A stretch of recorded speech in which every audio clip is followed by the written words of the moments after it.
And that's part of the discussion that's going back and forth between the consultants and staff and the Coping Water Committee. Yeah, it's a two-pager. Are you going to talk about... Allison actually had a suggestion, I think more from a, not a procedural perspective, but that we should defer it until tomorrow. You're talking about the grant stuff. We're going to be talking with Cove Bay Water Management Committee people tomorrow, okay. So it's really appropriate for them to be here. I understand. Yeah. Okay. So defer consideration of this until tomorrow. So we're going to defer this then until tomorrow? No? Yeah. Yes. So is there, but it's being moved and seconded? I think it's just being moved. So Well, just a minute. Have we voted on the conservation plan yet? that's what we're talking about. Oh, I'm not moving it. No, it's not this. It's Andrew's grant. No. Oh, no, I'm not moving the conservation plan to tomorrow. Is there an urgency to get the Yes, yeah, there is. Otherwise The sewer grant. Correct. So Yeah. by delaying that I'm now? not suggesting we delay it. No, Delaying it to day one. No, I'm not suggesting we delay this one. no, This the, one Oh, sorry, the adoption of the water conservation plan. That's what's... We adopt. We haven't voted on it. Yeah. Okay, good. So But it's been moved and seconded that we endorse the Cove Bay Water Conservation Plan. Yes, that's Okay. been done. done. Are there any further comments? No? I'll call the question. All those in favor? Thank you. Did you want to deal with the road? We've done it. The next, Oh, sorry. Thank you. the next item of business is appointment of the approving officer, and it is suggested that council appoint Kathy Lalonde as approving officer for Bowen Island Municipality. So moved. Seconded. Why don't we just do a double motion for the other one? Okay. All those in favor? Do we want to have discussion for the public on the rationale? A quick explanation. We can have discussion if Well, just like it. I think it would be helpful for the public to hear the reason why. Okay. So. Well, no, I'm not going to. I don't. I'd like to know. The approving officer has to be a staff position. We're a wee bit short of staff right now, and we will be relying upon our planning consultants to inform myself as approving officer in order to deal with subdivisions. That answers the question? Well, the approval is for what? For the subdivision. For the- Yes, for the approving officer is to, under the Land Titles Act, approve subdivisions throughout the municipality. And the approving officer, proposed approving officer, will be relying heavily on planning expertise to carry this out. How long is the contract? For how long? Until we get another approving officer So in it's place. an interim position? Yes, but the resolution can't say interim, but it is definitely a temporary position. Any further comments from anybody? No? Question? All those in favor? Kathleen Lalonde being the approving officer for Bowen Island Municipal. Our next Anybody item. against? You don't get to vote. Okay, thank you. Our next item of business, I think this is what you were speaking to, Councillor Stone, about deferring till Yes. tomorrow? Update on grant funding. At this time, maybe we could announce that unfortunately we didn't get the grant from the province for our community centre, which I think we had applied for 640,000. Yeah. We just got the news today that we didn't get the grant. Oh, yeah. So that will affect our budget, which we just discussed this morning. Right. Is Chairman Stubb, no, we elect, Yes. is He was just here. committee aware of that? No, when I broke for lunch, I went and checked my email. There was an email from the province there indicating that. I can just read it. I regret to inform you that we were unable to approve funding for your project proposal. As you are likely aware, many of our grant programs are oversubscribed, and this program is no exception. The Ministry of Community Support, Cultural Development strives to award limited funds based on the merits of the applications received. In addition, the ministry assesses a project's ability to address the selection criteria of the program. I invite you to contact the ministry's Infrastructure and Finance branch if this project continues to be a priority for your community. So that's what we will do. But it's a serious blow. It is a Yes. serious blow. Yeah, it's pretty serious. It's all first. I think now our next item of business is we go back to staff reports as we have our manager of engineering here to present the mountain bike park license renewal. Great, thanks. So you've got a copy of the contract just attached to the end of the reports. I'll just briefly describe a little bit of the history of the bike park. As you may know, it's located on Mount Gardner Road near Killarney Lake, one of the entrance points to Crippen Park.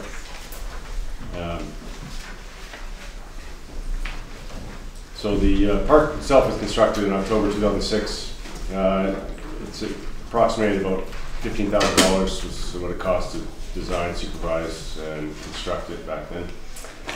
And the park includes a number of structures constructed from treated woods with fasteners, things like ladder bridges, teeter-totters, platforms for riders.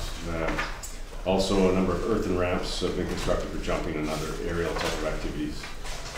And the community pursued this development in an effort to unify the community in the creation of something positive and healthy for the island, and to give kids and young people some alternatives for recreation on the island. So past reports to council included a 2001 GBRD report presentation to council. And it was concerning the removal of unauthorized mountain bike jumps in Crippen Park. In 2003, the Parks and Rec Commission updated council with the pursuit of entry into an agreement to lease the park for a number of years. So in preparation of the reports, one of the big things that came up was insurance and liability.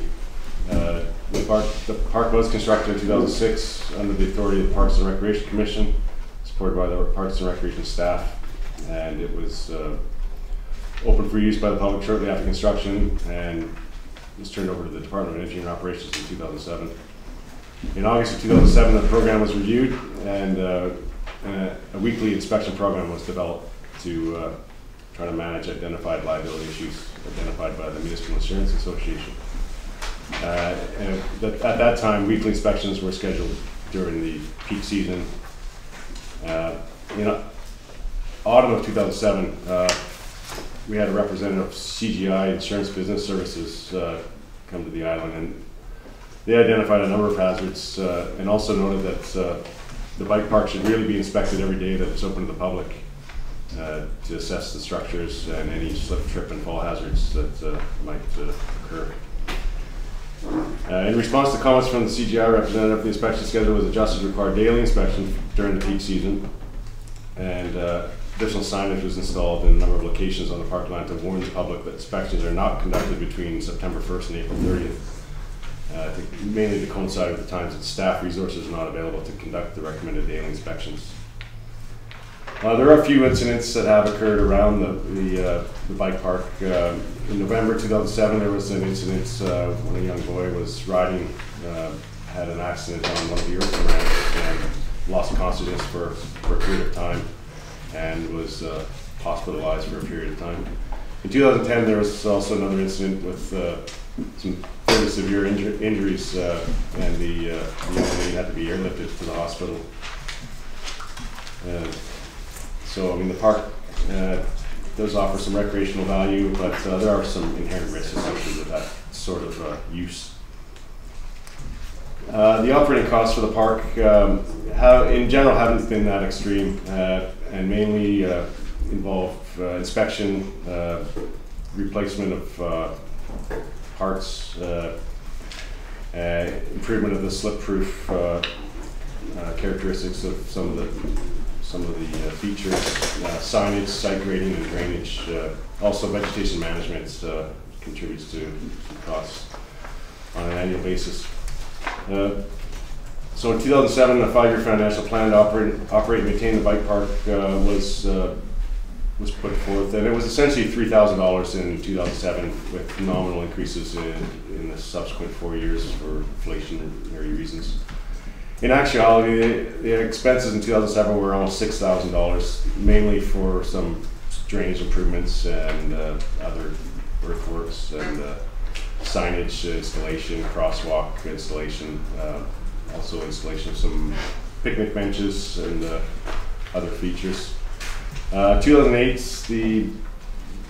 the costs were about $2,000, so $1,000 less than, or so less than what we budgeted for. And subsequent to that, the costs were pretty much bare bones, primarily dealing with staff wages and minor material purchases relating to the daily inspection routine.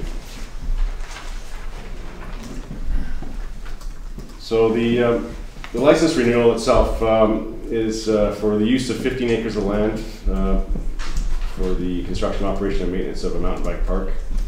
The term of this current lease is from August 1st, 2011 until July 31st, 2016. Obviously, the agreement is still in place, the old agreement, until this one is fulfilled or executed. So we've got a number of options to consider.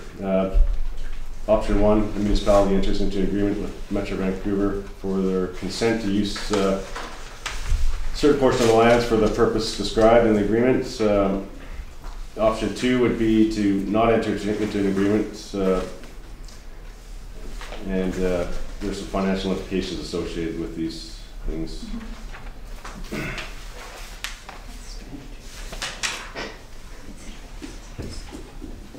So if the municipality continues with its current level of inspection, which is the daily inspection during the peak season, Monday to Friday, essentially May till Labor Day weekend, the 2012 budget would be about $1,150.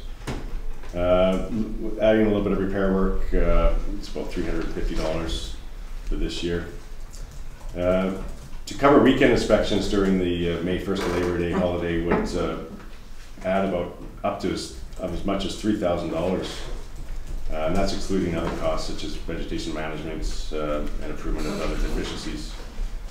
If we want to add in weekly inspections during the off season, the September to April period, that could incur an additional cost of about $2,000 per year. You may want to note there is significant supply of materials that were left over from the original construction that can be used for the upgrading, so that can help offset some of the costs.